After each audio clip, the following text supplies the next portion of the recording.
Professor Alex, fica à vontade. Ok, então. Eu tenho que aceitar aqui? Isso, Beleza. Deu certo? sim. Deu certo? Ok, então. Olá, pessoal. Boa noite a todos. Boa noite. Prazer estar com vocês aqui, né? Se vocês hoje estão se adaptando a esse sistema, a gente tem que se adaptar, né? Eu gosto particularmente da aula presencial, porque o calor humano é melhor, mas com a pandemia nós aprendemos algumas coisas novas, né? E dentre elas é a gente trabalhar à distância e tentar ser eficiente tal qual fosse presencial, né? Então, o que acontece? Hoje, o que eu preparei para vocês aqui? Inicialmente, em conjunto com o pessoal da área da coordenação do IBREP, a gente preparou primeiro sobre o curso, né? Sobre o curso que vocês vão fazer. Qual a importância dele, o que ele tem de novo, o que ele vai te trazer de benefícios na questão do aprendizado. Depois, eles pediram para que eu conversasse um pouco com vocês sobre a questão do network, né? De buscar clientes, de como buscar clientes, como trabalhar o processo de avaliação com valores, como é a forma de vocês conseguirem cobrar uma avaliação que não seja algo tão pouco ou tão muito que não consigam fechar negócio, né? E necessariamente eu gostaria muito que vocês participassem, tá? Vamos encarar isso aqui não como uma aula inaugural, vamos encarar como um bate-papo, um network, né?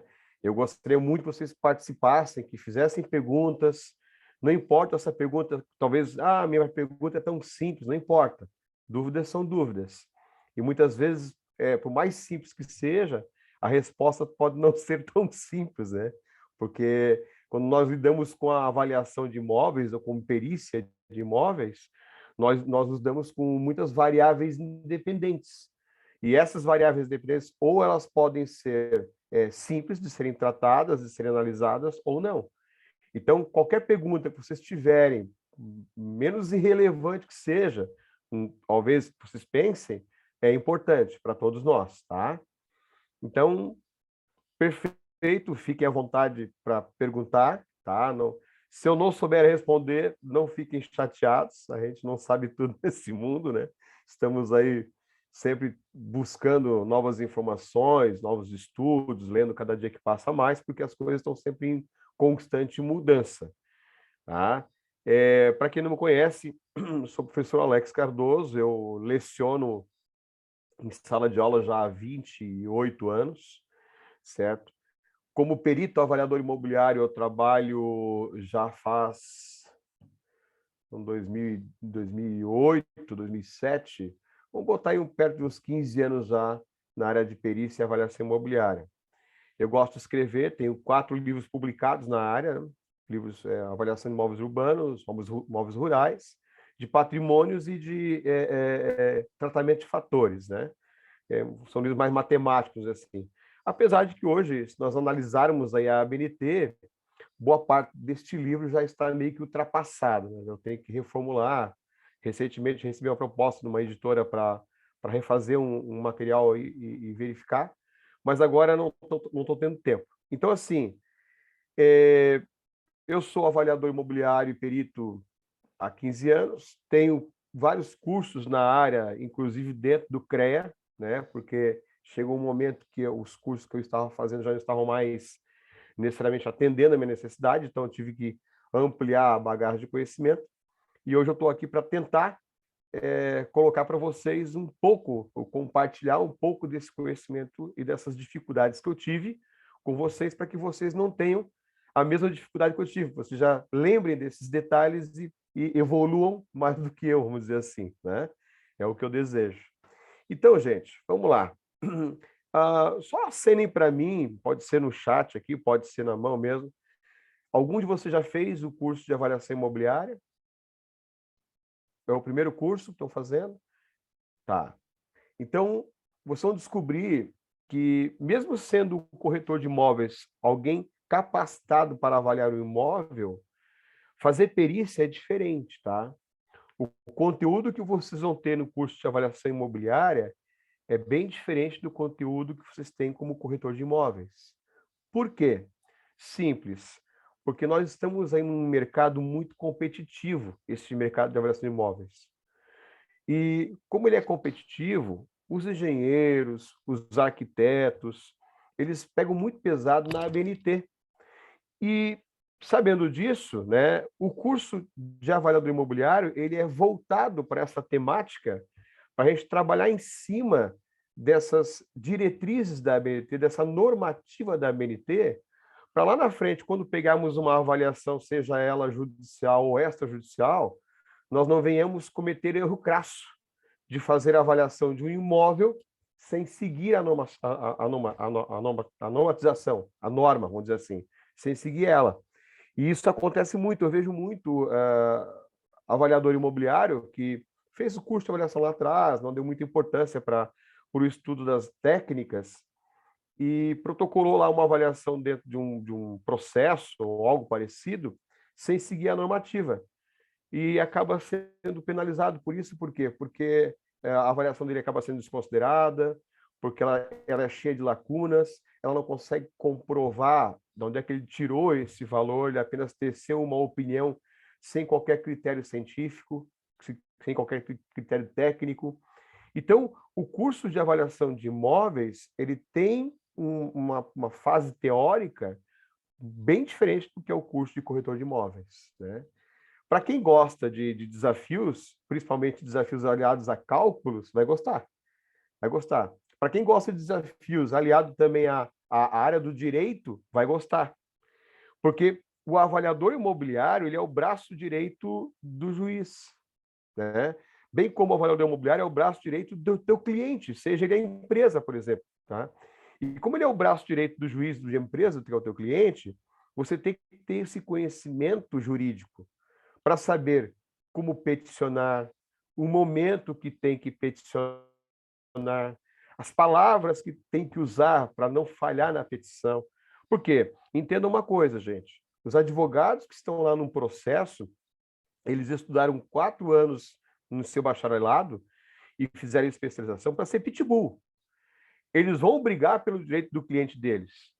Uma vírgula eles vão brigar pelo cliente deles. Então, o que acontece? Não fiquem chateados se numa avaliação de vocês vierem críticas. É normal, porque eles estarão brigando por seus clientes.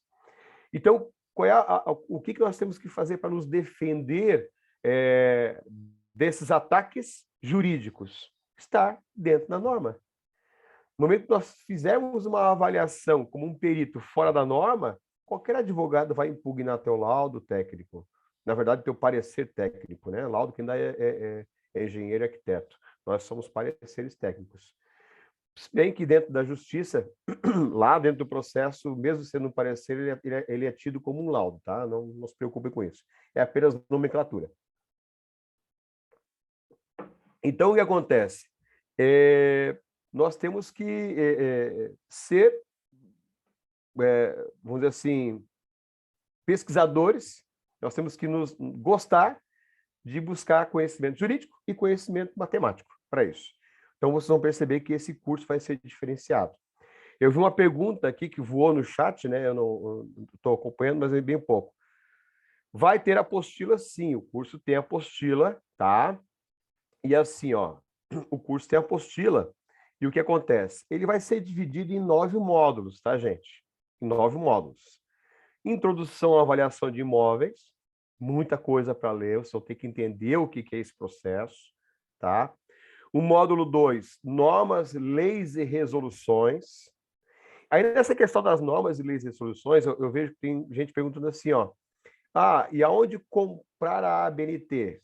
Bom, o certo é comprar mesmo, né? Para comprar, basta você entrar no site da ABNT, é abnt.org.br ou abnt.gov.br, eu não lembro mais, porque eu sempre confundo org com gov, mas é só trocar lá, tá? abnt.gov.br ou abnt.org.br. Você entra lá, você faz o teu cadastro, o teu pré-cadastro, né? E aí você coloca lá como pesquisador, ou como estudante, ou não importa, ou como profissional liberal, e você digita a norma que você quer comprar e vai aparecer lá. desde já digo, não é barato, tá? Não é barato. Hoje, cada norma vai estar em torno de uns R$ 200 a R$ 300, certo? E tem que ter, porque, por exemplo, assim, ó, recentemente eu peguei uma avaliação, eu estava fazendo um trabalho de assistente técnico, e como assistente técnico de um processo, eu vou fazer como o advogado faz, vou brigar pelo meu cliente, vou virar pitbull. E eu peguei a avaliação de um perito e ele fez tudo dentro da normativa, estava tudo certo. Só que com um detalhe, ele fez dentro da norma de 2006 para imóvel urbano. E a norma de 2006 para imóvel urbano, ela foi revisada e a nova norma é de 2011. Então, uma série de critérios não existiam mais. E eu consegui impugnar o laudo dele porque estava fora da norma. O mesmo acontece com quem faz imóvel rural, por exemplo. Hoje, a norma mais atual do imóvel rural é 2019. E o pessoal tem na internet aí, é de 2009. Olha a diferença, são 10 anos de diferença. Então, muita coisa foi suprimida. Então, você tem que se atualizar. A norma atual de imóveis rurais é de 2019. E, pasmem, contém uma errata, que é uma atualização dessa norma, agora de março de 2022. Então, você tem que saber disso. Porque lá dentro dos seus cálculos, você vai ter que fazer o fechamento da norma com o que está sendo suprimido ou o que não. Porque do outro lado, você vai ter um perito tão bom quanto você, que estudou também para isso, e que ele pode impugnar o seu trabalho simplesmente por ele estar fora da norma, beleza? Então, a norma é na BNT, compra direto da BNT mesmo. Ou, né, quem for um pouco fuçador na internet, também consegue isso de graça, tá? Consegue em PDF, mas tem que fuçar bem e tomar cuidado para não estar pegando gato por lebre, né? Não pegar lá uma norma atrasada, uma norma antiga e achar que está trabalhando com a norma atual. Tem que tomar esse cuidado, certo? Então, gente, a apostila vocês vão ter, a norma, parte dela, porque a gente não pode reproduzir essa norma, isso é crime, né, de plágio, porque isso é vendido e a norma é técnica, então parte dela vai estar sendo discutida lá, mas a aquisição cabe a cada um da norma, tá? No módulo 3, vamos estar falando sobre corretores de imóveis, certo? No módulo 4, os métodos avaliatórios. E esse módulo é muito importante, porque os métodos avaliatórios são muitos. Apesar de 90% das avaliações imobiliárias, sejam elas jurídicas, judiciais ou extrajudiciais, é comparativo direto de mercado. Tá? 90% dela é comparativo direto de mercado. Porém, nem sempre o comparativo direto de mercado vai atender à necessidade do teu cliente ou do processo. Vou dar um exemplo para vocês. Vocês têm que avaliar para um cliente de vocês, ou então para um processo, vocês têm que avaliar uma casa. Vou pegar uma cidade neutra aí, Curitiba. Tá? Uma casa em Curitiba. Fica num bairro ótimo em Curitiba, com um terreno diferente. Tá? Vamos lá. O terreno desse que nós estamos falando tem 1.000 metros quadrados. E naquele bairro é comum ter terreno de 350 metros quadrados. O método comparativo já vai ter dificuldade aí, certo? E pior, digamos que esse terreno seja igual. Vamos pensar assim, seja igual. Tá? Tenha 350 metros quadrados. Mas em cima do terreno existe uma casa completamente diferente de tudo que você já viu. Não tem como comparar porque não tem nada igual. Então, você vai ter que buscar outros métodos para usar junto ao método comparativo do terreno e trabalhar o que chamamos de método evolutivo, que é a soma, o somatório de vários métodos para chegar ao valor daquele imóvel.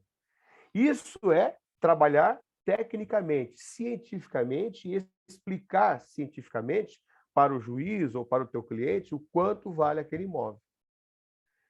Para isso é importante ter essa noção, né? Então, o curso, lá no módulo, deixa eu pegar aqui de novo, no módulo 4, ele vai estar trabalhando esses métodos avaliatórios. Seja ele o comparativo, seja ele o involutivo, seja ele o evolutivo, o método de capitalização de renda, o método de custo de reprodução. Então, assim, nós vamos estar trabalhando esses para vocês entenderem, para tomar a decisão correta na hora de fazer a avaliação do imóvel, certo?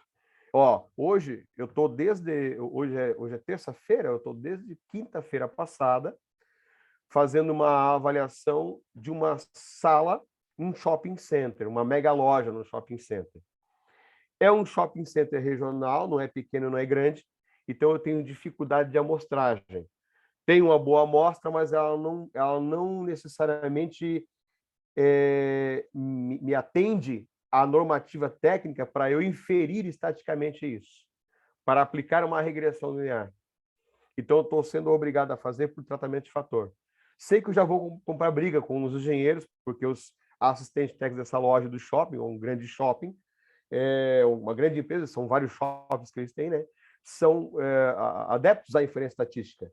Só que eu não estou conseguindo encontrar um caminho da inferência. Por quê? Porque a cada momento que eu mudo um dado, sai fora da norma.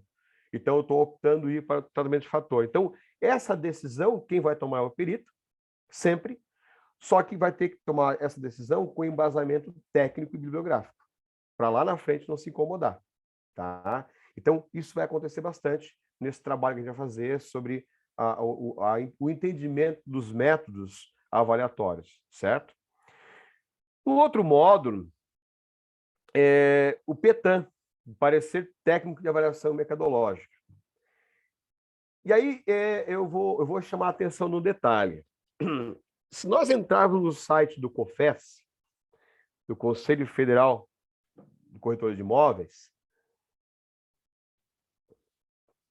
o COFES possui lá vamos dizer assim, uma estrutura de como você vai apresentar este PETAM.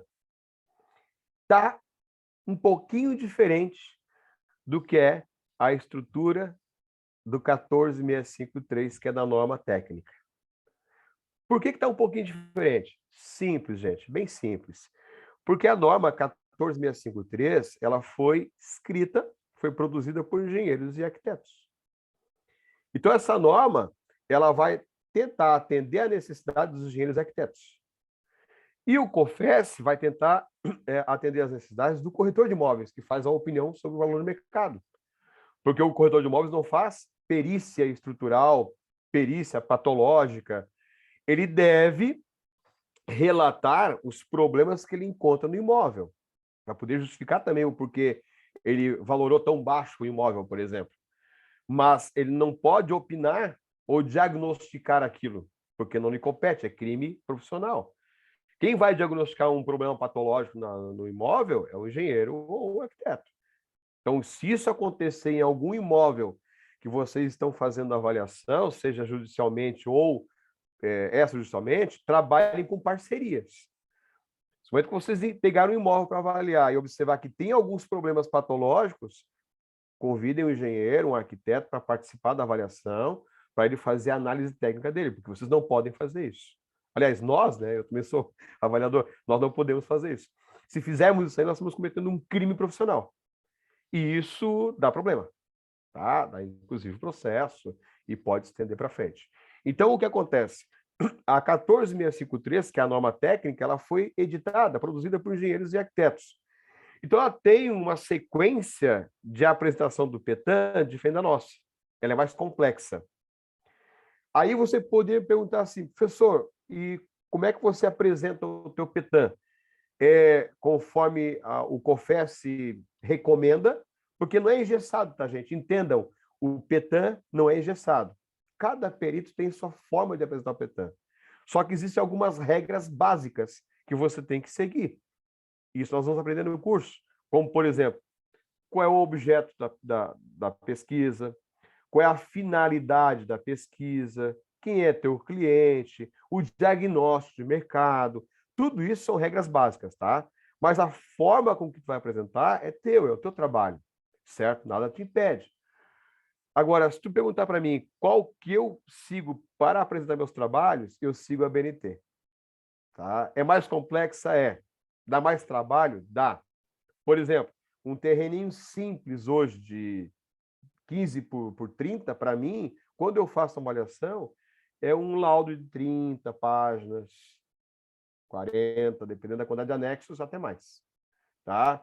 Um imóvel mais complexo, eu já cheguei a entregar a avaliação com 1.370 páginas, que era de uma gleba que tinha 192 terrenos.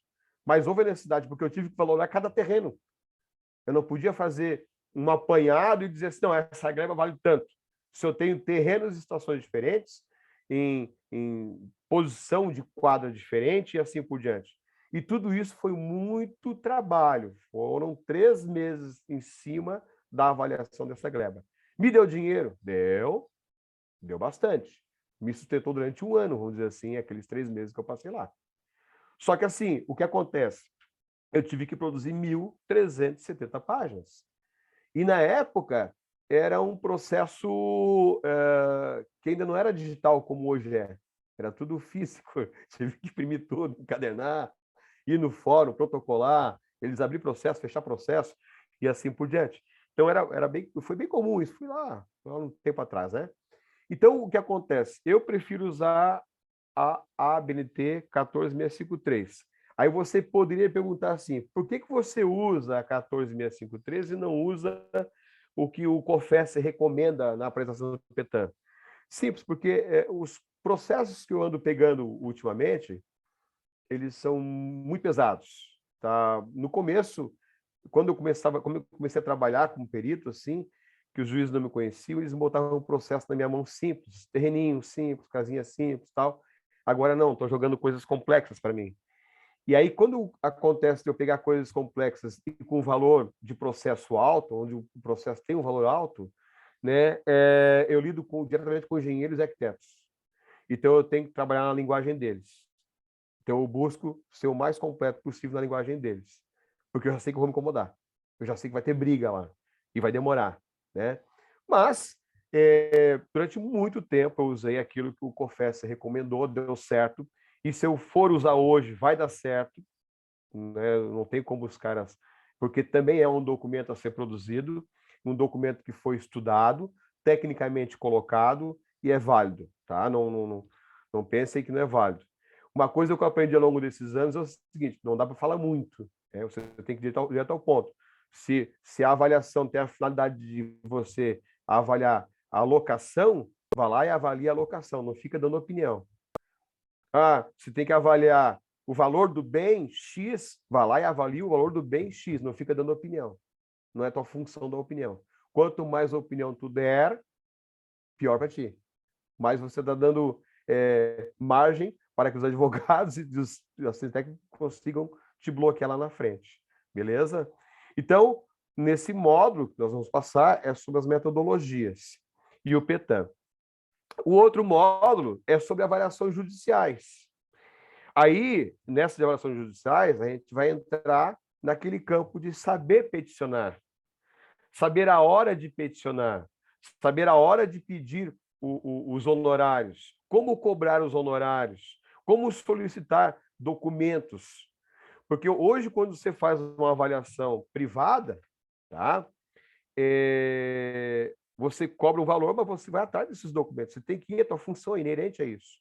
Mas dependendo do processo, se for uma avaliação jurídica, judicial, vamos dizer assim, podem haver documentos que não estão mais nas tuas mãos.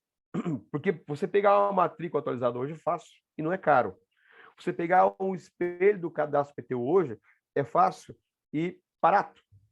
É o teu tempo, vamos dizer assim, de ir lá na prefeitura, ou às vezes a prefeitura fornecem online, né? Mas e quando, por exemplo, é uma avaliação de um imóvel antigo, que são documentos que não estão mais à disposição, né? Ou quando é uma avaliação de uma área de terras que precisa ser indenizada porque passou uma rodovia, que são documentos que não estão à tua disposição, está lá no DENIT, no DR. Então, você tem que saber como pedir isso ao juiz para que o juiz possa pedir isso para esses órgãos competentes. Porque se você não souber pedir isso aí, você vai andar em ciclos, não vai conseguir completar a tua avaliação e vai custar caro para ti. No mínimo, vai perder a avaliação e a credibilidade com o juiz. No mínimo, perde a avaliação e a credibilidade com o teu cliente. Nós não podemos perder a credibilidade com o nosso cliente ou com o juiz para quem nós estamos trabalhando. Nós dependemos disso, certo? A outra situação que também vamos ver no módulo, vocês vão ver, é o uso da inferência estatística, tá? Vocês já ouviram isso em avaliação, inferência estatística? Regressão linear? Então, nós vamos começar a dar uma olhadinha nisso, tá? Particularmente, eu recomendo a aquisição de sistemas. Eu uso software hoje para isso. Por quê? Porque envolve cálculos. Antigamente fazia manual. Eu fazia tudo isso manual. E eram folhas e folhas e noites a fio fazendo manual os cálculos. Hoje eu adquiri software, não foi caro. Uso software para fazer inferência quando dá. Testa 50 mil. O meu software hoje testa 50 mil tipos de cálculos simultâneos e me dá resposta em segundo. Então, é ótimo, vamos dizer assim. Mas vamos passar por isso, vamos ver. No outro, a avaliação na prática. Tá? Nós vamos verificar como se avalia um imóvel urbano. Quais são os requisitos básicos para avaliar um imóvel urbano? O que temos que fazer, né, para entender o antes, o durante e o depois? Porque assim, gente, ó, na perícia, o laudo técnico, que é o PETAN, né? Vamos dizer assim, o PETAN, o parecer técnico, é a última coisa a ser feita. O laudo, quando você começa a produzir o laudo, é porque você já fez 90% do trabalho. Então, não é só chegar e fazer o laudo. Não, quando você começa a produzir, 90% já foi feito. Então, nós temos que saber o que a gente tem que fazer antes, durante e depois. Tá? E os imóveis rurais também, nós vamos verificar, não é só imóvel urbano, né? E aí o módulo 9 são sobre os imóveis rurais e o que a gente tem que verificar nos imóveis rurais, de que forma que temos que verificar e tudo mais. E tomem cuidado, tá? Porque os engenheiros entendem que os únicos que têm capacidade para avaliar o imóvel rural são os agrônomos e os agrimensores, porque eles lidam com terra, eles lidam com conhecimento da capacidade de produção da terra e tudo mais. Mas essa não é a nossa função. Nossa função é valorar o quanto vale aquilo lá, né? Então, quando surge um imóvel rural que é muito complexo, o que tem que fazer? Buscar parcerias.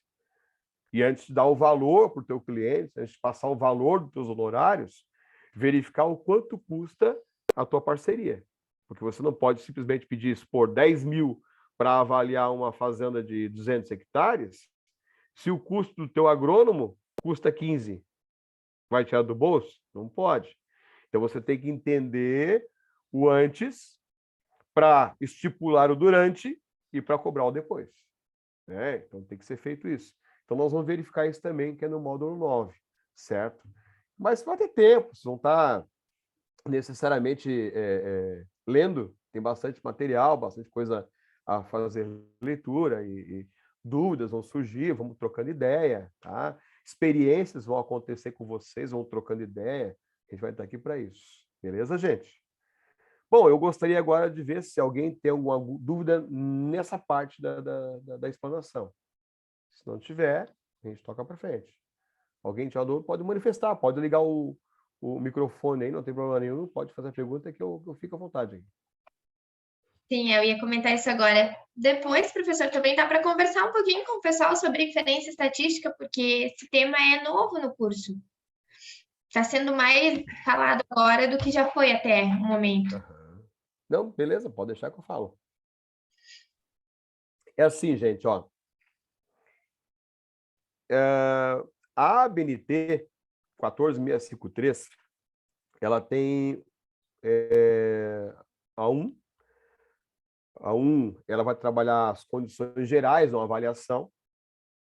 Ela tem a 2, que são os imóveis urbanos. Ela tem a 3, que são os imóveis rurais. Aí depois tem 4, que são empreendimentos, 5, que é a parte ambiental, 6, que é a parte, se não falha a memória, de extração e tudo mais, e 7, que é a parte histórica.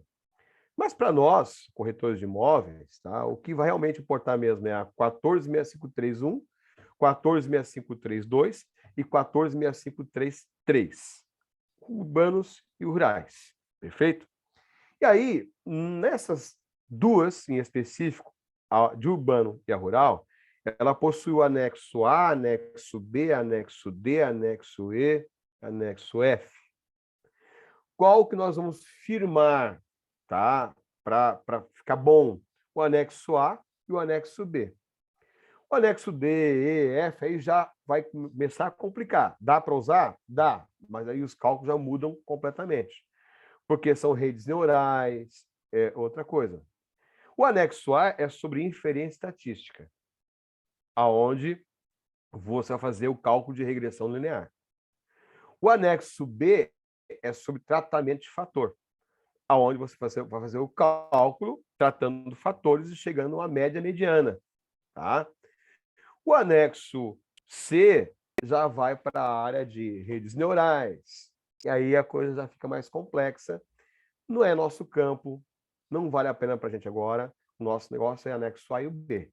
O A, então, é de inferência estatística. Qual é a diferença entre um e o outro?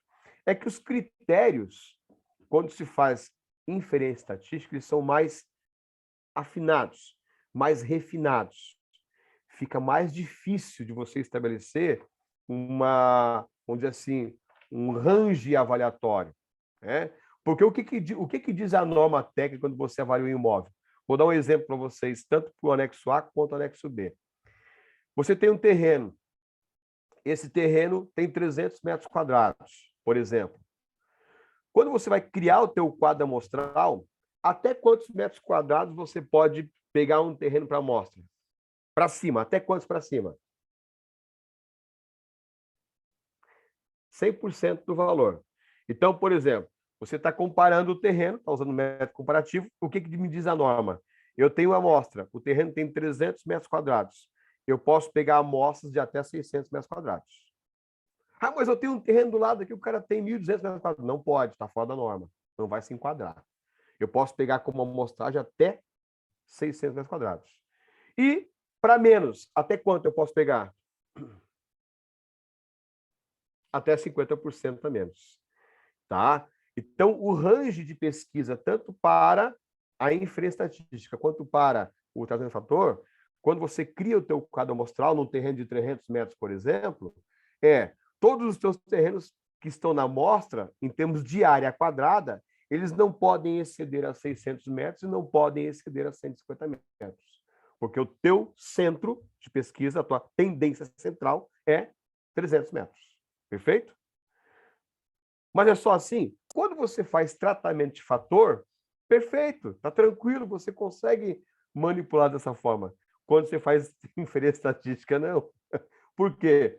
Porque ela vai fazer uma combinação de outros fatores que também não podem exceder esse valor. Por exemplo, o meu terreno tem 300 metros quadrados, mas tem uma frente de 15, tá certo? 15. Aí o que acontece? Até quantos metros eu posso ter à frente de um terreno para comparar? 30, 100% acima, certo? E até quantos metros eu posso ter de um terreno a menos para comparar, na sua frente, sua testada?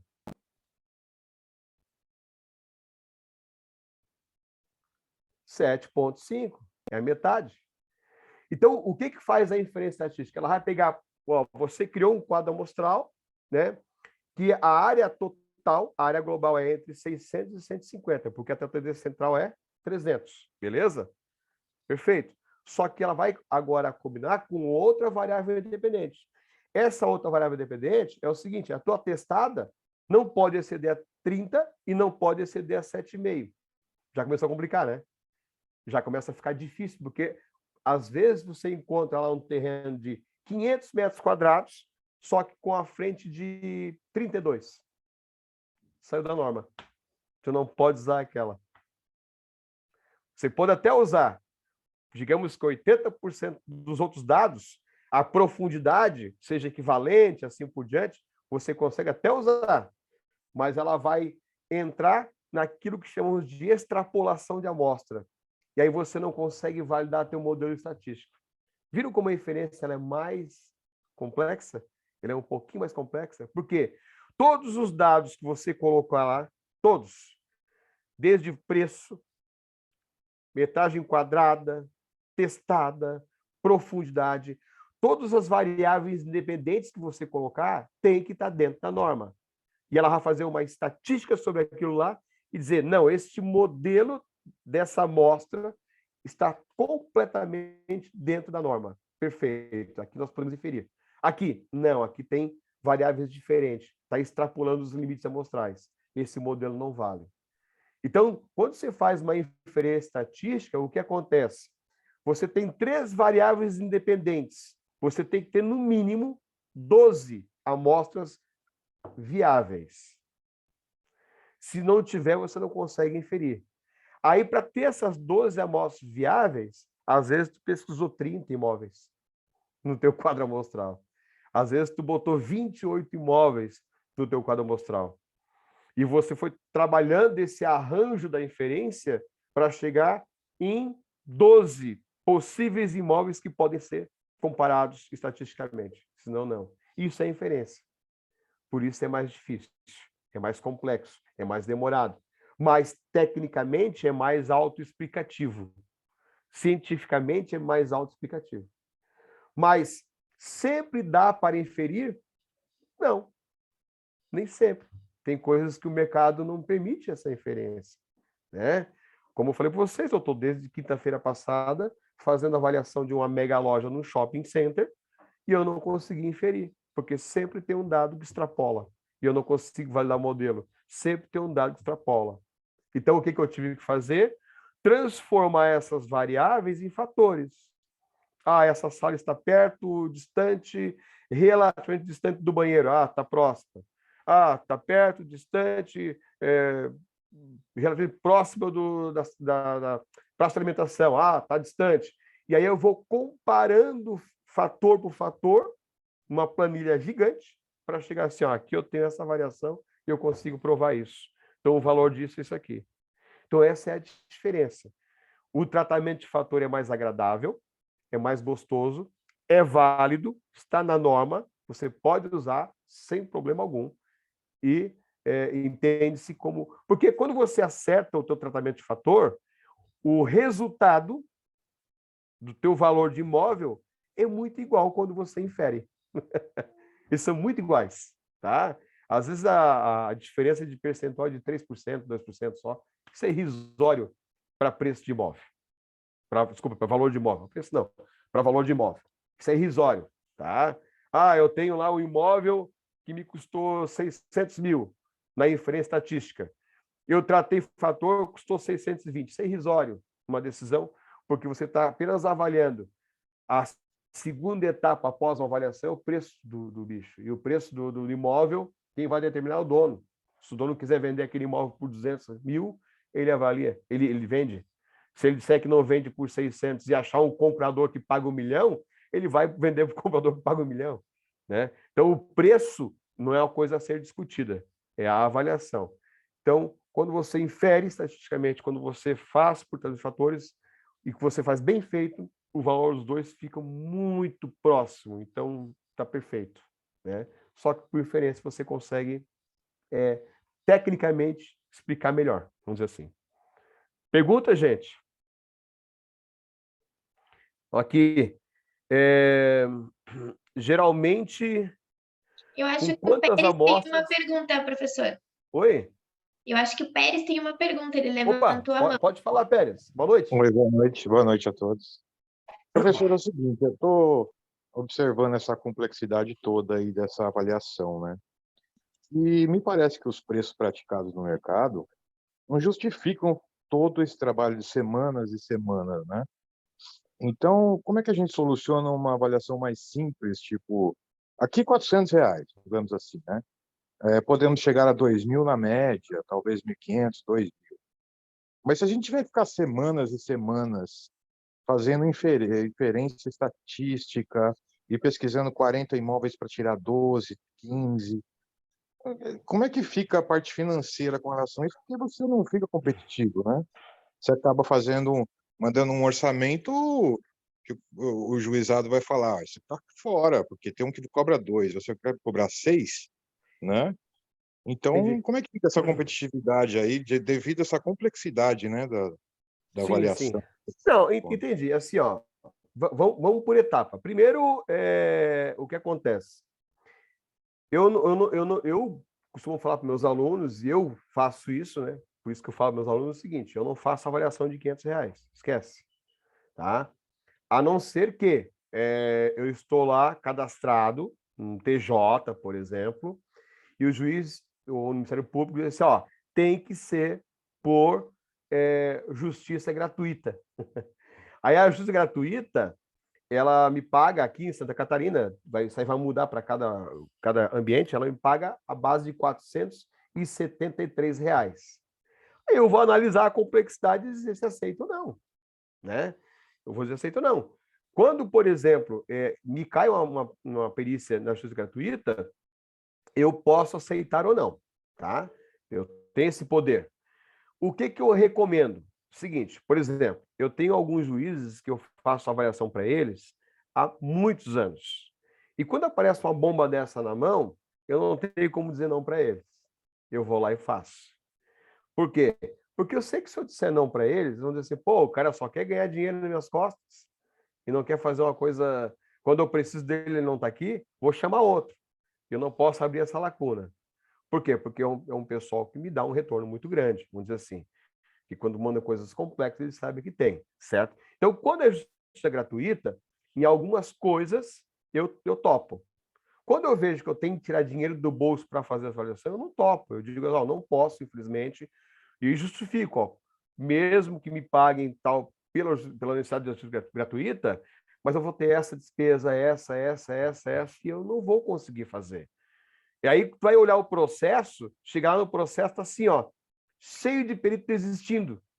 E chega um momento que o juiz diz: não, realmente, não vou chegar a encontrar ninguém aqui, então vou pagar o que os caras querem. E ele obriga o Ministério a pagar o que o cara quer. Aí tudo bem.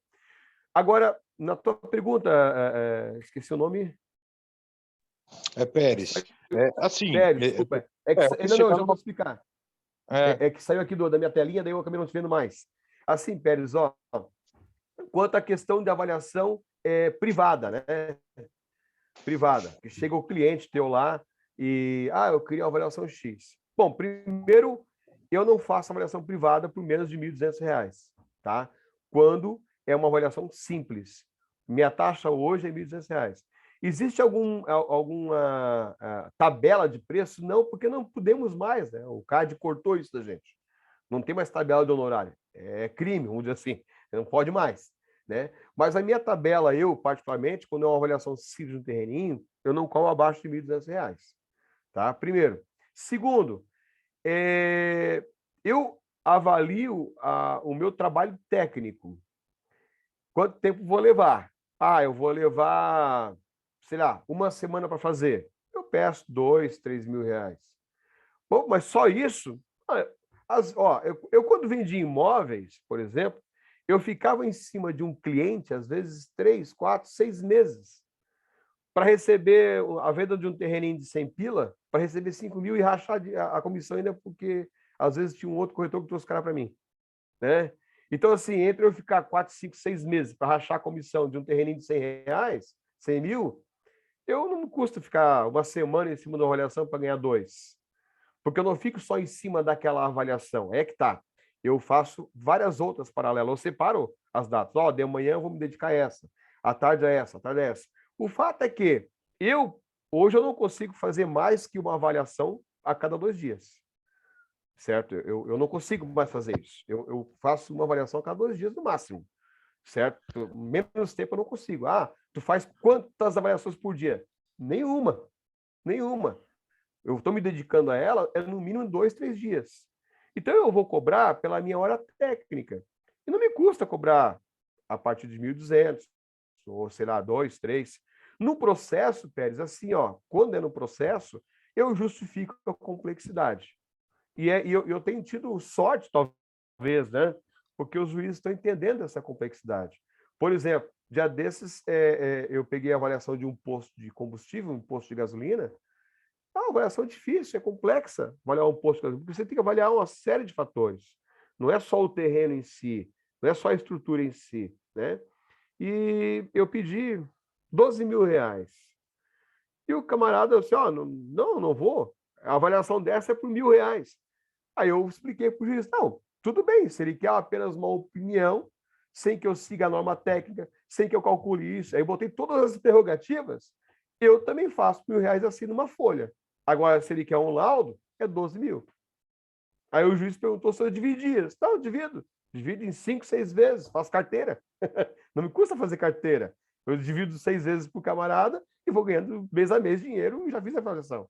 Eu dividi, o juiz mandou, ó, vai lá e paga, porque o cara tem razão, é um trabalho complexo. Então, Pérez, assim, ó, no meu entender, né, eu tenho que mostrar a complexidade que é esse trabalho. E a partir disso eu digo, ó, aqui eu consigo fazer por tanto, chego até tanto. Caso contrário, não dá. Tá? É assim.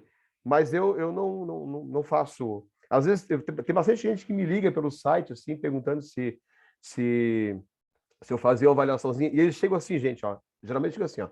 Ah, mas é só um terreninho. Ah, mas é só isso.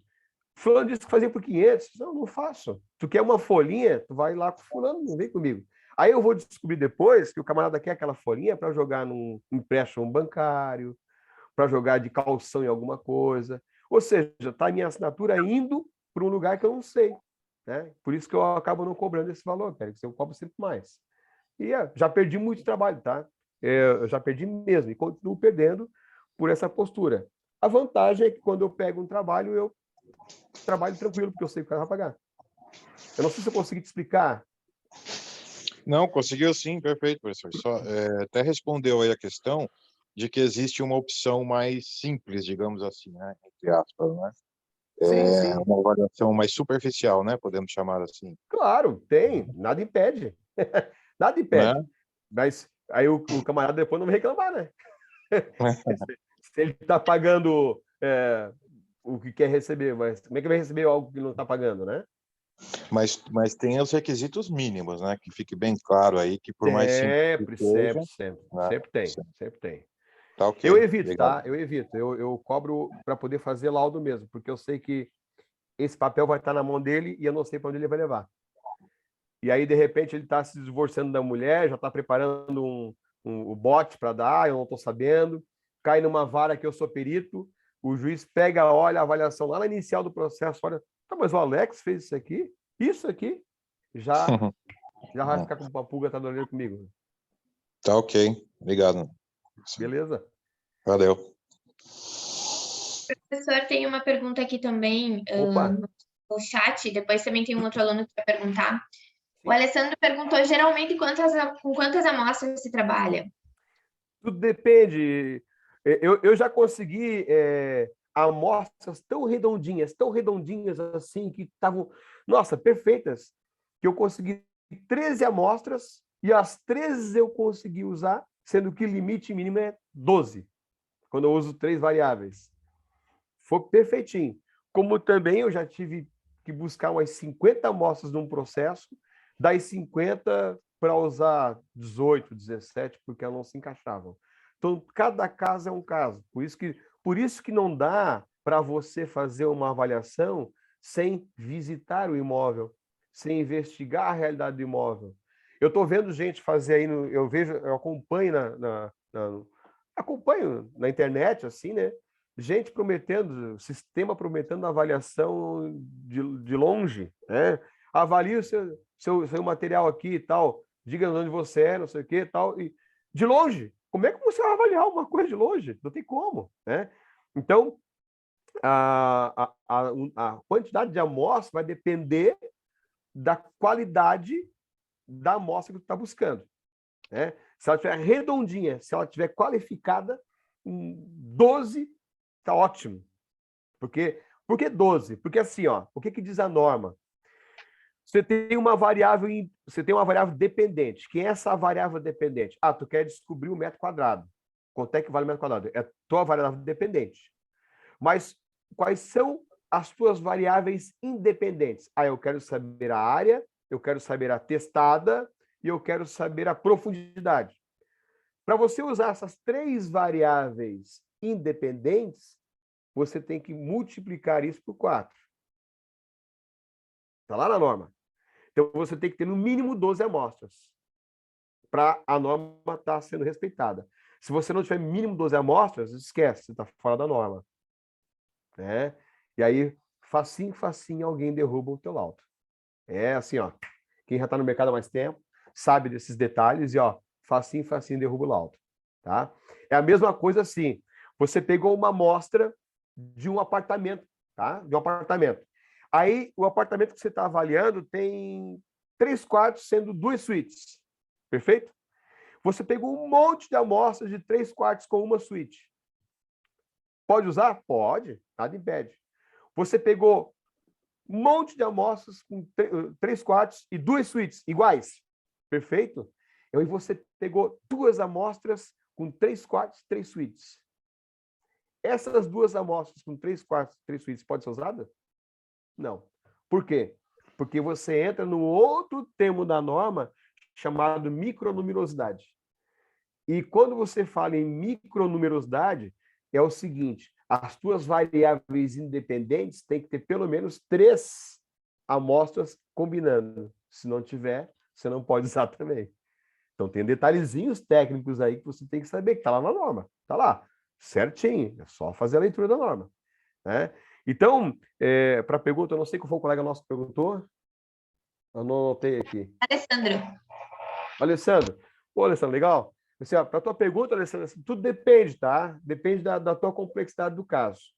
Se você conseguir uma amostra, as tuas amostras foram bem qualificadas, perfeito. Pode usar o mínimo que for que vai dar certo. Se elas não forem bem qualificadas, você vai ter que aumentar esse range de amostras até você afinar isso. Né? Então, mas o que eu recomendo para os meus alunos? Não deixem de fazer a vistoria. Tá? Uma grande falha que eu percebo de vários peritos é pressa, quer fazer as coisas com pressa. Laudo, PETAM, não se faz com pressa, jamais. Você tem que analisar todas as variáveis independentes que podem fazer você oscilar no valor de mercado do imóvel. Tá? Você fala de onde, Alessandro? Você está assistindo a gente de onde?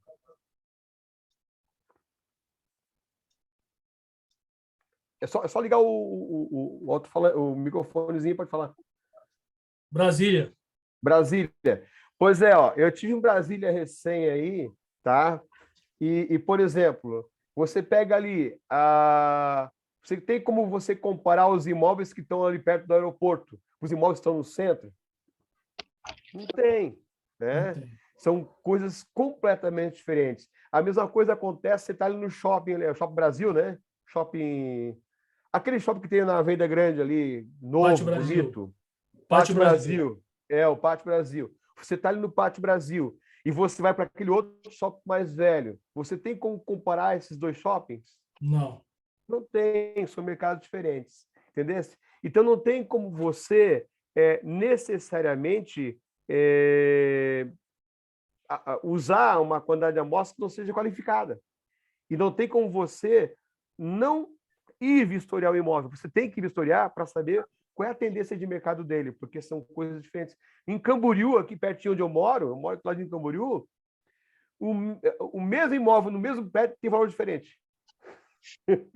E gritante, tá? Muito diferente. Você pega o prédio onde o Neymar comprou agora, a cobertura do Neymar vale 30 milhões. O primeiro andar vale 1,5 milhão. No mesmo condomínio, né? Então, você tem que ir, você tem que analisar, você tem que vistoriar, senão não vai, não consegue. Tá conseguindo te responder? Sim, perfeito. Valeu, Alessandro. Eu tenho uma pergunta. Opa, quem? Não sei se eu estou na vez ainda. Não, mas fica à vontade. Tá. Meu nome é Diego Miranda. Boa noite a professor Alex Cardoso Opa, e todos boa noite. os colegas aí que estão participando desse curso. Eu tenho uma pergunta que está ligado com o primeiro colega que trouxe uma provocação bem pertinente e também eu quero fazer uma provocação aqui na tua instrução. Professor, é o seguinte, eu entendi a pergunta ali, um outro prisma do colega dizendo assim, poxa, eu percebo que muitos aqui dos nossos colegas, eles são corretores e trabalham na venda dos produtos e captação, né? A gente percebe que o teu trabalho, professor, me corrija se estiver falando alguma besteira, hoje pode ser que hoje 80% do teu negócio ou do teu dia é avaliação e 20% por uma questão de ocasião acontece a venda. 100% Até porque avaliação. então, assim, 100% avaliação, né? Eu queria até Eu só escutar de ti, trabalho com avaliação.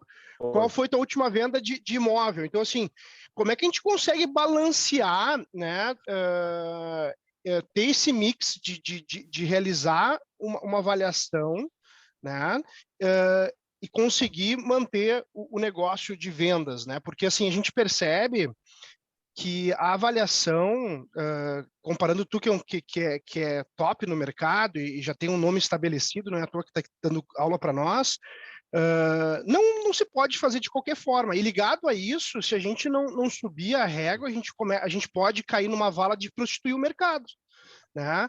Tem um Alex que cobra 12, cobra 100, cobra 200, e aí a gente começa a entrar numa prostituição de mercado. Assim, como é que a gente pode entrar num meio termo, nós que estamos iniciando, em colocar depois no final do curso consultor imobiliário e perito, né? Como é que a gente pode fazer esse balanceamento que nós que vamos iniciar nesse processo com a carteira dos nossos clientes que a gente vai ter, né? Como que a gente pode, qual seria a recomendação nesse caso?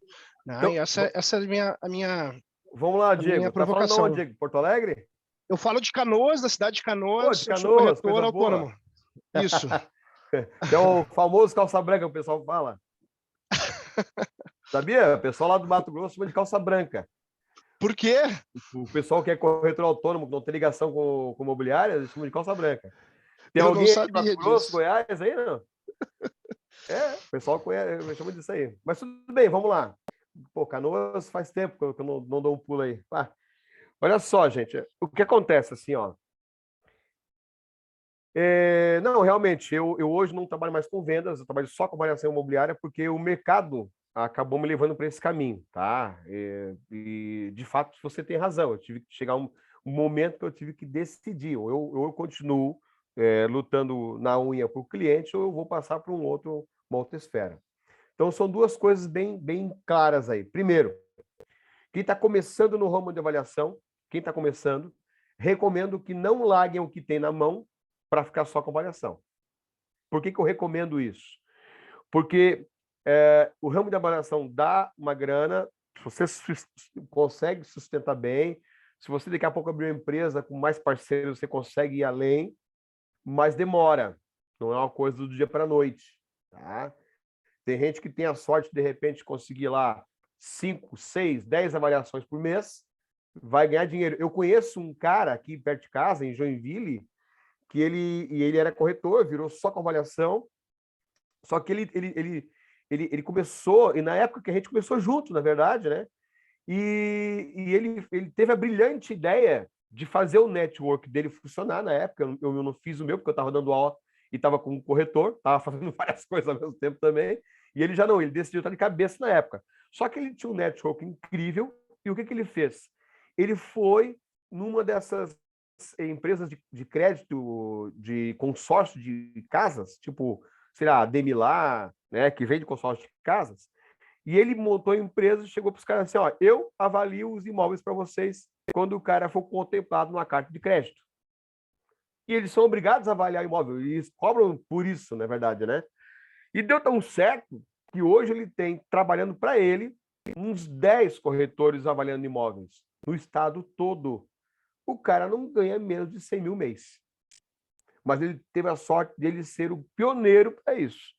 E ele é o cara específico para essa empresa de consórcio, né? Ele viaja o estado aqui só para avaliar imóveis para esse consórcio. Então, ele teve essa sorte, que ele largou tudo, ele tinha esse network. Mas para quem está começando agora, eu não recomendo que larguem tudo para ser só avaliador. Recomendo que faça os dois ao mesmo tempo. Dá para fazer os dois ao mesmo tempo? Dá, por quê? Porque no começo você não vai ter muita avaliação. Não vai chover avaliação. Tomara que chova avaliação. Mas não é assim que funciona. A realidade é outra. Vai aparecer uma aqui, outra lá. Vai aparecer muita gente na imobiliária ou contigo querendo que faça aquela avaliaçãozinha de 500 pila, né? Aí depende muito da tua necessidade. Daqui a pouco está precisando de grana, vai lá e faz uma folhinha e patati patatá, vamos dizer assim, né? mas assim, eu não recomendo. Eu recomendo que já comecem a trabalhar tecnicamente bem. Para que esses clientes que não querem pagar e que não te valorizam desapareçam da tua carteira, né?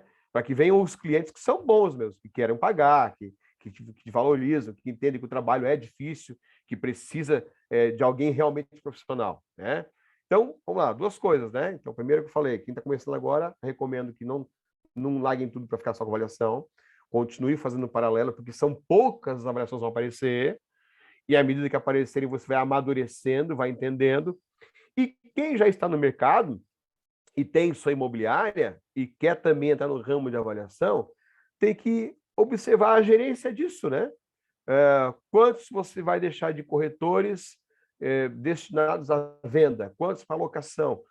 Quem vai ser o cara que vai assumir uma avaliação para isso? Então, você tem que gerenciar isso. Eu não sei se eu consegui te explicar, Diogo, mas seria mais ou menos isso aí. Não, ficou claro. Eu acho que tem que ter esse equilíbrio nesse início, né? Claro. E não sei se eu posso emendar mais uma.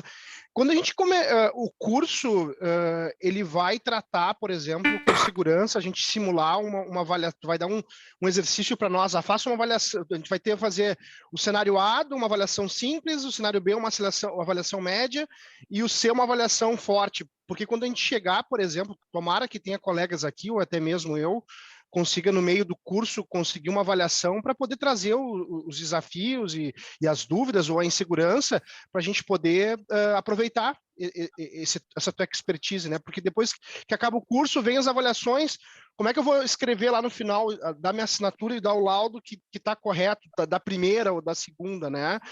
Eu vejo a tua preocupação com o teu nome, né? Com o teu branding, assim, e ficou marcado comigo aqui no início do curso, de como é que eu vou assinar um laudo que, se eu não tiver todos os cuidados técnicos ou entender isso aqui não é uma falcatrua, quando vem eu vou ter que estar pagando um financiamento de algo que eu não tive o cuidado ou a prudência, né? Isso chamou muito a minha atenção, né? Então, Cuidado.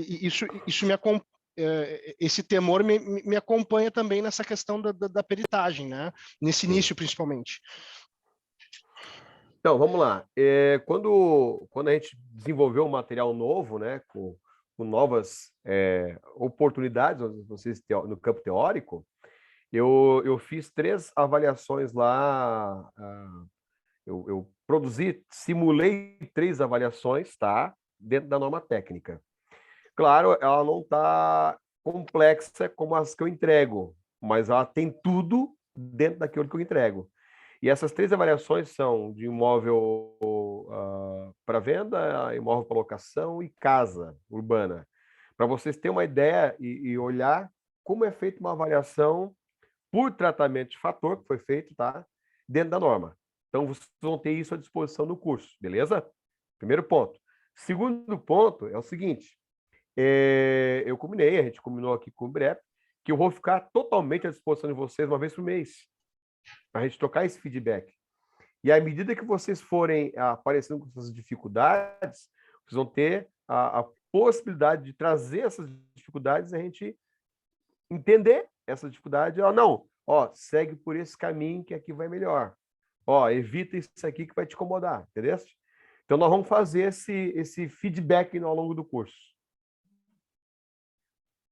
Respondido, professor. Muito obrigado. Opa, e só dando um adendo a resposta do professor, que lá vocês também têm o Tira Dúvidas, que é que vocês podem mandar a dúvida para a gente escrita, que a gente analisa e responde para vocês. Podemos responder de forma escrita, ou às vezes até num videozinho curtinho, de até 5 minutos. Então, essa questão também é bem tranquilo. Como o professor disse, tem alguns exemplos de avaliações lá dentro, mas a gente vai ter esse momento aqui, que nem está tendo agora, para vocês tirarem todas essas dúvidas. Vocês vão assistir o curso, vai surgir dúvidas, sugiro que vocês anotem. E para todo mês a gente vai fazer uma aula dessas e vocês vêm para conversar com o professor e tirar dúvida. Normalmente vai ser na quarta-feira. Professor, tem uma outra moça também que quer perguntar, a Andréia. Adriana, desculpa. Pode abrir o microfone, Adriana. Fique à vontade, Adriana.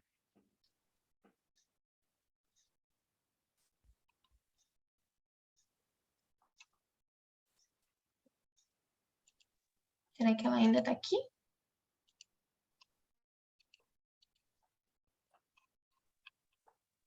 Oi, boa noite. Boa Oi, noite. boa noite. Boa noite, professor, boa noite. Me Boa chamo noite. Adriana, tá? Fala de onde, Adriana? Tudo bem? Sou proprietária da Dubai Imóveis de Guaratuba, matriz, tem uma filial da imobiliária em Itapuá, que a gente recém-inaugurou faz uns 3 meses também, né? Legal. Vou precisar de ti. Estou com uma avaliação em Itapuá para fazer agora. Ah, então vamos conversar. Vamos conversar. Então, assim, eu tenho já imobiliário já faz uns 5 anos, né? Até então Legal. eu não tinha feito curso porque eu tinha um corretor que era avaliador, né? O Kenai, tudo certinho, né? E Entendi. aí, o que que me chamou a atenção, né? Que eu digo assim para você? Porque eu vendo um pouco, estudando um pouco, eu vi também que esse meu corretor tinha muito medo de fazer essas questões de avaliação justamente por esses pontos que tu colocou ali na conversa atrás, né? E vejo também, que eu falo assim, a defasagem dos próprios outros corretores na cobrança do fazer a avaliação. Que nem assim, né, me apareceu agora várias avaliações, valores muito grandes, 7, 8, 10 milhões, e assim, a gente fez um orçamento ali para ele, né, para fazer essa avaliação, e aí o cliente, não, isso aí o teu amigo concorrente lá faz por R$ 1.000. E aí eu prefiro nem fazer por 1.000, nem por, né, por nem nada, vamos dizer assim, porque a gente sabe que a gente vai estar desmerecendo a classe, porque a gente estuda tanto para fazer isso, para você manter, porque assim, não envolve, é um envolvimento assim com, com o teu nome, com a tua imobiliária, e vira uma defasagem. É que nem a porcentagem da comissão, entendeu? Né? Que tu faz lá por 6%, e aí o teu colega lá faz por 2%. Entendeu? Né? Não faz parceria, mas ele faz por menos da metade ainda. Ele não sabe, acho que nem fazer o bendito do o bendito do cálculo, né? E Entendo. assim, né? Que eu digo assim, que te pergunto, apesar que o que eu te perguntava, tu já me respondeu ali atrás, né? Ali seria sobre essas questões. Existe, vamos supor, alguma fiscalização sobre isso, referente vamos supor, as próprias vistoria mesmo, assim, das próprias avaliações, da fiscalização sobre isso, como vai que esse ano quiseram me contratar, mas aí eu não estou mais com o corretor, e aí acabei dispensando para ser perícia técnica em processos, né? Então, né? O que eu digo com tudo isso para você? Existe alguma fiscalização sobre essas avaliações feitas, que são muito simples, de qualquer jeito? Tem alguma fiscalização que notifique isso para que a gente vá ao combate disso, vamos dizer assim, né? É a mesma coisa que nem Então, assim, ó, entendi seu questionamento. Então, assim, ó, infelizmente, né? Infelizmente a gente sabe que é meio carente da fiscalização do Cresci, né? Cresce, como o pessoal fala, né? Eu sim, não sim. sei como é que tá aí no Paraná, mas aqui em Santa Catarina a gente sente uma dificuldade incrível, assim, de a gente Tem. vê na área de corretagem, por exemplo, síndico vendendo, gente se colocando Tem. como consultor imobiliário, nunca tirou um Cresci na vida, tal. É E a muito, gente muito. fica na mão, na mão do Cresci, e do órgão do Cresci. Eu acredito, tá, que mesmo que você vá lá e denuncie, nada vai acontecer porque isso foge Uhum. às nossas forças, vamos dizer assim, né? Isso está Aham. lá para o pessoal da delegacia do Cresci. Tem cidade que nem delegacia tem, e o camarada que é o Sim. fiscal nem vai. Então, Não. fica difícil mesmo. Mas assim, ó, a tua preocupação, eu acredito que seja a mesma, por exemplo, de um colega que botou aqui, ó. Quando o laudo for invalidado, podemos ser processados ou ter que devolver dinheiro cobrado? É Eu muito vi a parecida a tua pergunta. preocupação, tá? Então, assim, ó, vamos lá, vamos por etapa, tá? Primeiro, qualquer laudo pode ser impugnado, qualquer laudo pode ser invalidado. A maior parte das vezes, quando o laudo é invalidado, ele é invalidado por imperícia do avaliador, por imperícia técnica, por deficiência técnica do avaliador. Mas isso não quer dizer que ele vai sofrer sanções por isso. Calma aí. Isso não quer dizer, mas calma aí. A primeira sanção que acontece é o seguinte: quando um laudo é invalidado por imperícia técnica do avaliador, e esse laudo está no campo jurídico, é judicial, o juiz vai analisar e vai olhar assim, ó, perdi tempo com esse cara. E ele tem, e está lá no regimento interno de quando você se inscreve no TJ, no Ministério Público, ele tem o poder de dizer assim, ó, bota este cara na geladeira por 2 anos, para começo de conversa. Então, você vai ser cancelado no sistema do TJ por 2 anos. E ele ainda vai botar no processo, ainda vai colocar no teu cadastro a necessidade de você se reciclar para voltar a ser perito. Então, a primeira ação que pode acontecer é num processo, quando for provocado a tua imperícia, certo? Mas isso vai muito do juiz. Tem juiz que pode fazer isso. Mas eu conheço alguns juízes que eles são muito criteriosos, muito mesmo. E eu tenho certeza que, na necessidade, eles fazem isso. Eles colocam a geladeira. Segundo momento é assim, ó. Quando você avalia um bem, tá? E foi provado juridicamente que essa avaliação contaminada que você fez prejudicou por dolo e você sabia que estava cometendo dolo aí, você pode, inclusive, ir preso. Tá? Entendi. Já aconteceu, eu conheço um caso, não vou dizer a cidade porque não cabe, mas um caso bastante curioso, que foi assim, ó.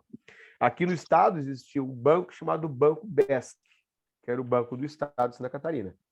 E esse Banco BESC, lá pelos idos da década de 90, ele foi acampado pelo Banco do Brasil.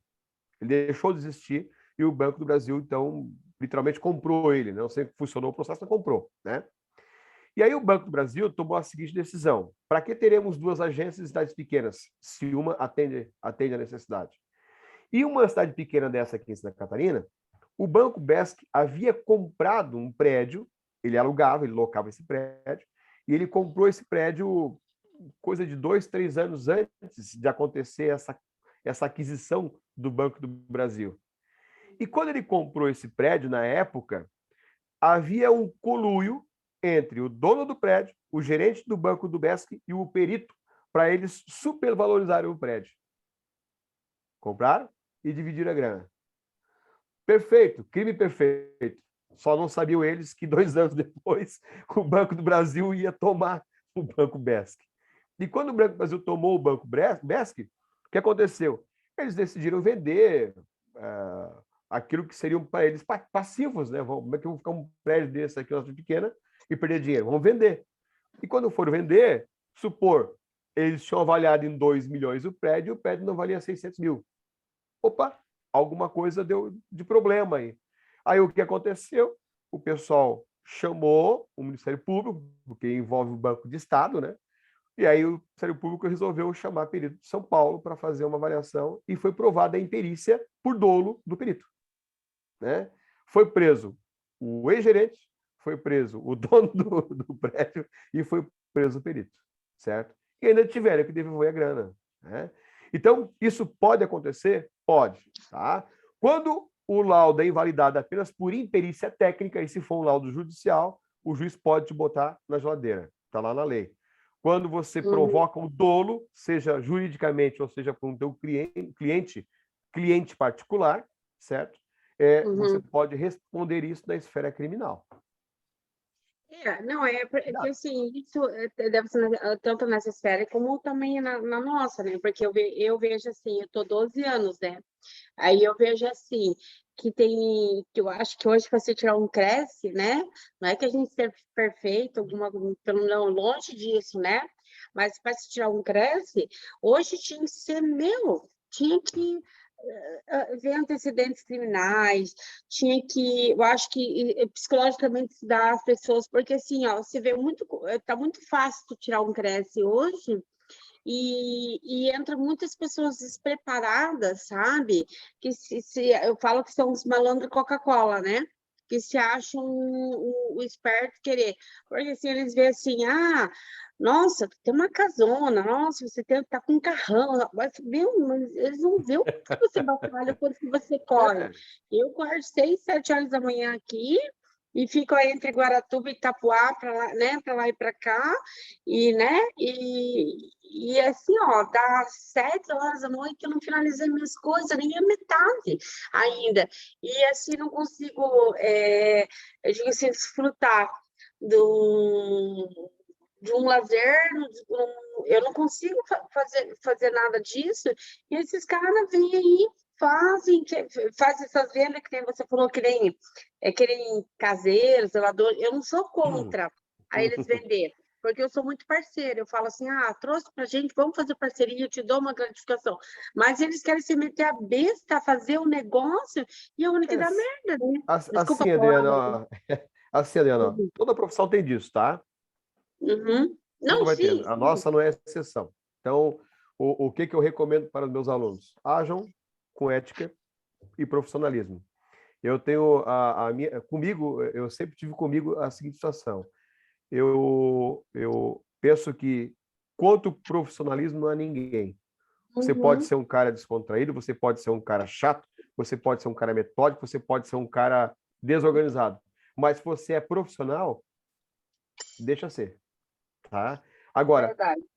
infelizmente, assim, quem paga caro por isso é o cliente, na verdade, né? Então, cabe a É. nós pegar o nosso cliente e mostrar, ó, cuidado, cuidado.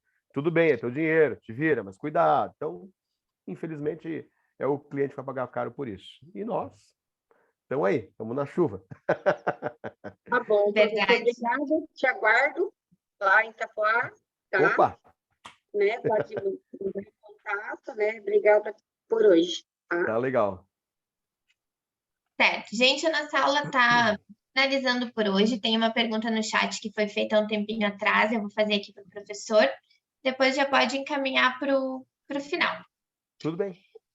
A Gleice perguntou quais os principais erros que um avaliador não pode cometer. Bom, vamos lá. Primeiro, falta de conhecimento, né? Tem que ter conhecimento do mercado, tem que conhecimento dos procedimentos a serem tomados para fazer uma avaliação, tá? E da norma técnica e da bibliografia. Tem uma vasta bibliografia para a gente fazer leitura. Tem que ter conhecimento. Então, não pode ter esse erro. Segundo, se for uma avaliação judicial, você não pode dar honorários ou então precificar alguma coisa sem ler a finalidade dela, certo? O que o juiz quer nessa avaliação e os quesitos das partes. O que as partes estão querendo nessa avaliação. Porque daqui a pouco há uma avaliação de um aluguel de 2020, tu está avaliando agora. Está errado. Já cometeu um erro crasso, porque você não leu o processo. Então, você tem que ler o processo e saber o que eles querem, quais são os quesitos que eles estão pedindo para você responder, porque você tem que responder. Porque se você não responder, eles também vão impugnar a parte do teu lado. Pode ser que não tudo, mas parte sim. E aí, para não passar vergonha, então você não pode deixar de ler, tá? Outra coisa, eu já falei aqui, é pressa. Você não pode ter pressa em fazer o laudo e você não pode ter pressa em fazer a vistoria e muito menos a pesquisa, tá? Você tem que ter calma. Ah, mas os prazos estão vencendo. Bom, você tem o direito de pedir dilação de prazo, desde que justificado. Você tem esse direito de pedir dilação de prazo, né? Você não pode ter pressa. Quando é cliente particular, é pior ainda, né? Tem cliente que chega para mim assim, ó, cara, eu estou numa enrascada, preciso para amanhã. Assim, ó, cara, infelizmente eu não posso. Para amanhã, como assim para amanhã? Pá, porque senão eu estou ferrado. Não, mas a culpa não é minha, né? Entendeu? Eu não vou fazer uma avaliação mal feita porque tu precisa para amanhã. E aí tu vai lá e não, tudo bem, eu faço amanhã, 10 mil reais. Não, tu é louco, tu vai perder quanto? Ah, vou perder 200. Por 10 mil tu não perde, né? Ah, eu não vou fazer. Então, beleza. Te vira. Eu não tenho culpa, né? Já tem um muralzinho lá no cartório, apesar da gente às vezes fica pé da vida com o cartório, mas tem um muralzinho muito legal no cartório, diz assim, ó, se você está aqui querendo que eu faça com urgência, é porque você não fez o teu trabalho em tempo hábil. É isso aí. Boa. Então, se o camarada quer que eu faça para amanhã, não é assim, não tem como. Então, você não pode ter pressa. Para fazer um trabalho bem feito, você tem que tomar cuidado na tua pesquisa de dados, tem que tomar cuidado na tua formação de laudo e nos procedimentos que você tem que fazer. Outra coisa importante também é as particularidades do imóvel, as particularidades da avaliação. Para que é essa avaliação? Essa avaliação é para um divórcio? Essa avaliação é para o uso capião? Essa avaliação é para pagar porque vai ter uma servidão passando naquele terreno? Você não pode se esquecer das particularidades. Não vê outra coisa aqui que eu estou pensando. Ah, tá. Omitir informações. Você não pode omitir informações. Tá? Você vai avaliar. Já aconteceu de cliente chegar para mim e sabe, você avaliar tal coisa, não, tudo bem, e concordar rapidinho com o que eu vou pedir. Aí eu já fico com o pé atrás também, porque o pessoal tem que chorar um pouquinho, né? Aí o cara concorda rapidinho. Aí, então, tudo bem, então me passa a matrícula. Não passa a matrícula. Me passa a matrícula. Não passa a matrícula. Me dá o número. Aí não dá o número, mas passa a matrícula. Aí eu pego a matrícula, olho, tem 3 folhas e me passou 2. Tá faltando a última. Tem problema. Aí descobri lá na matrícula está gravado uma penhora, está gravado um processo trabalhista. E se tu não souber dessas particularidades, como é que vai ficar? Você vai ser omisso a isso? Você não pode ser omisso. Então, quando você faz o laudo, você tem que relatar que existem essas coisas gravadas na matrícula, que o imóvel está passando por isso. Porque como é que você vai avaliar algo que você não conhece e que tem impeditivos legais ali? Você não pode ser omisso das informações. Outra coisa, material precário. Né? Você vai fazer a avaliação de uma casa, que essa casa não tem projeto, não tem habites, não tem nada, mas a casa existe, alguém mora lá dentro, ela tem valor. Aí você chega lá sem uma boa câmera fotográfica, pode ser celular hoje, tudo bem, ou sem uma boa trena, né? Como é que você vai saber o tamanho do imóvel? Vai contar no passo? Perícia não é assim. Você tem que ter uma trena para chegar lá, uma trena eletrônica, pelo menos, para chegar lá, olhar, tal, a fotografia bem feita. Então, material, você também tem que dispor desse material e um bom material. Você não pode fazer uma coisa de qualquer jeito. De qualquer jeito, qualquer um faz. Você não é qualquer um. Você é um perito. E perito não faz de qualquer jeito. Simples assim. E, por último, julgar. Você não pode julgar nada. Quem julga é o juiz. Só tem a função de dar o valor do imóvel. E não confundam valor com preço. São coisas diferentes. Nós temos a função de valorar o imóvel, de dar valor ao imóvel avaliando. Tá?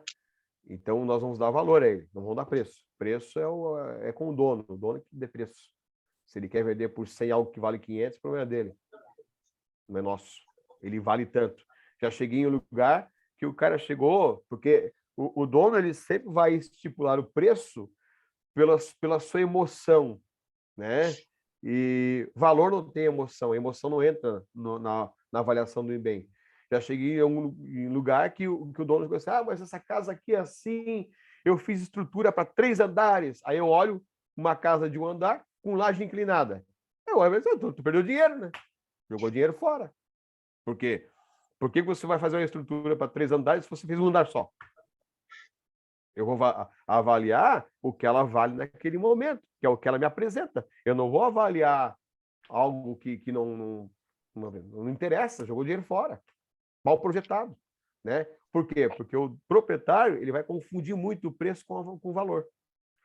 E preço é dele, não é nosso. Emoção é dele, não é intangível, tá? Você não consegue avaliar a emoção de alguém, é intangível isso. Então tem que tomar cuidado com essas pegadinhas que a avaliação dá. Beleza? Show, professor, muito obrigada. Pessoal, eu sei que surgiram bastante dúvidas, perguntas aqui que não foram respondidas ainda durante o nosso momento. Eu deixei que a aula hoje se estendesse um pouquinho mais do que a gente tinha planejado, porque eu imaginei que teríamos mesmo essas perguntas.